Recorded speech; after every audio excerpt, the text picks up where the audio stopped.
ఈ గనురాలు అలా మాట్లాడటలా, యోగ్యురాలు అలా అంటలా. హల్లెలూయా. సామెతల 31వ అధ్యాయంలో అనేక మంది పెద్దల మంది కూర్చున్నప్పుడంట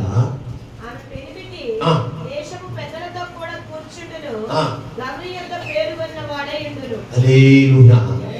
నిన్ను పుట్టింటి నుంచి అత్తగారింటికి లారీ పెట్టి తోలేశారు, సామాను అన్ని తోలేశారు. ఇక తోలినాక కష్టం పెట్టిన భర్తే, సుఖ పెట్టిన భర్తే. ఒకవేళ భర్త చేతిలో నీకేదన్నా మరణం రాసి ఉన్నా తప్పదు, రాసి పెట్టి దేవుడు తప్పిస్తాడు. హల్లెలూయా, హల్లెలూయా, హల్లెలూయా. ఆడపిల్ల పుట్టగానే ఉంటారు, అక్కడ పిల్లే కానీ ఇక్కడ పిల్ల కాదంటారు. కొట్టినా భర్తే, తిట్టినా భర్తే, పెట్టినా భర్తే, మేళ్ళ 3 సూర్లు బంగారం చేసిన భర్తే. హల్లెలూయా. కానీ భర్త సంగతి తెలుసు. కానీ అంటుంది, నా బేబిటి కూడా సుఖంగా ఉన్నాడు.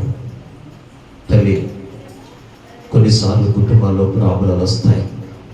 ఎప్పుడు కూడా నీ భర్త గురించి మొదట్లో కానీ కనీసం ఇంటి పక్కన కూడా చెప్పగాక మర్చిపోయి గుండెలో దాచుకో, గుండెలో పెట్టుకో. కొట్టినా, తిట్టినా, నెట్టినా, నిందించిన, అవమానం పెంచిన, నిందలేసిన లోపల పెట్టుకుని దాచిపెట్టుకుంటే నువ్వు యోగ్యురాలువే.